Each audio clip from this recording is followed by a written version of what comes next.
Hello नमस्कार सभी साथियों का स्वागत। रीजनिंग का आज का आपके चैलेंजिंग सवाल है जिसका टॉपिक रहेगा दर्पण प्रतिबिंब। दर्पण प्रतिबिंब जिसे अपन इंग्लिश में बोलते हैं मिरर इमेज। काफ़ी इम्पोर्टेंट टॉपिक है। प्रत्येक परीक्षा में इस टॉपिक में से सवाल पूछा जाता है, चाहे किसी भी प्रकार की प्रतियोगी परीक्षा हो और किसी भी प्रकार का कंपटीशन एग्जाम हो जिसमें रीजनिंग अगर आती है उसमें इस टॉपिक में से सवाल है वो कंफर्म पूछा जाता है। साथियों, मैं आपको बता दूं ये क्वेश्चन आपके लिए चैलेंजिंग है, तो इसका मतलब इस क्वेश्चन का जवाब आपको स्वयं को देना है।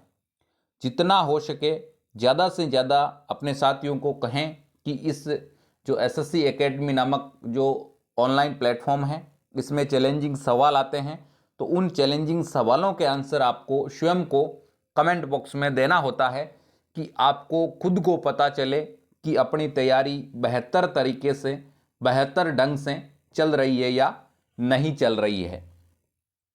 चलो शुरुआत करते हैं सवाल की, जिसमें अपने को SUNDAY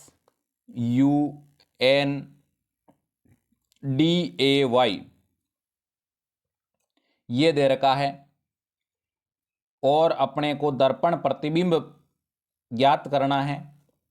दर्पण प्रतिबिंब अपने को ज्ञात करना है, ये अपने मिरर, ठीक है, दर्पण प्रतिबिंब ज्ञात करना है। मैंने आपको इससे पहले वाला जो चैलेंजिंग सवाल था उसमें बताया था कि जो आपके बाईं ओर है यानी बायां दर्पण प्रतिबिंब में कैसा हो जाता है, दायां हो जाता है। कैसा हो जाता है भाई, दायां हो जाता है।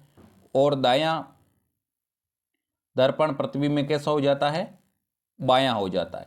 कैसा हो जाता है भाई, बायां हो जाता है। ये चीज़ आपको कंफर्म ध्यान रखनी है। ये चीज़ अगर आपको ध्यान है तो बिल्कुल आप 100% आंसर करेक्ट करोगे, ठीक है। मतलब पहले जो बायां होगा वो दर्पण प्रतिबिंब में दायां हो जाएगा, पहले जो दायां होगा वो दर्पण प्रतिबिंब में कैसे हो जाएगा भाई, बायां हो जाएगा। इसमें y अपने को दे रखा है, y का अगर अपन दाएं से बाएं करेंगे तो इस प्रकार से होगा, कोई किसी प्रकार का चेंज आपके नहीं होगा। अब इसके बाद में a में भी किसी प्रकार का चेंज नहीं होगा क्योंकि कैसे ही घुमा दो दायां बायां सेम रहेगा।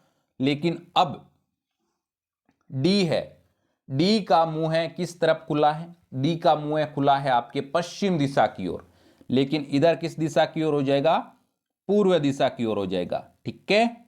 ये लो भाई।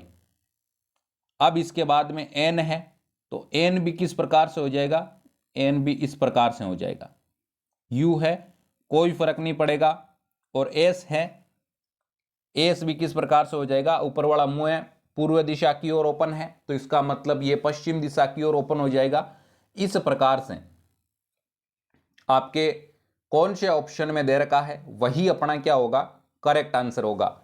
ए ऑप्शन में देखो देखे वाई बिल्कुल सही है, ए सही है, डी सही है, एन सही है, यू सही है और एस सही है। तो इसका मतलब अपना कौन सा आंसर हो जाएगा, ए ऑप्शन। इसी प्रकार से दर्पण प्रतिबिंब से संबंधित जो भी आपके क्वेश्चन हो इसी प्रकार से स्टेप बाय स्टेप आपको सोल्व करना है।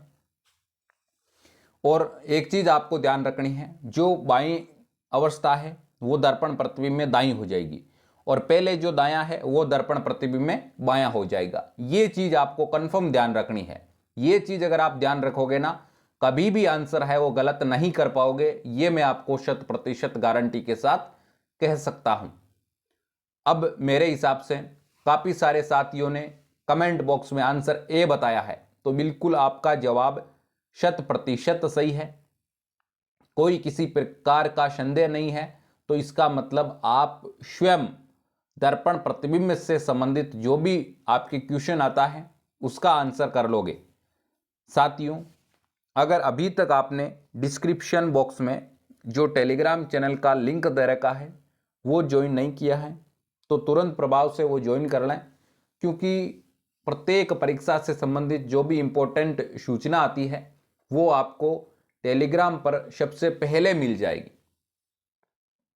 और इसके बाद में मैं आपको बताऊं कि एक छोटी सी उम्मीद जो हमारी आपसे रहती है कि इस वीडियो को आप लाइक करें, चैनल को सब्सक्राइब करें और इस वीडियो को जितना हो सके उतना अपने साथियों के साथ ज़्यादा से ज़्यादा शेयर जरूर करें। जितना ज़्यादा आप शेयर करोगे उतना ही ज़्यादा हमारा मोटिवेशन बढ़ेगा और हम बेहतर से बेहतर क्वेश्चन और बेहतर से बेहतर आंसर लाने का प्रयास आपके लिए हमेशा करते रहेंगे।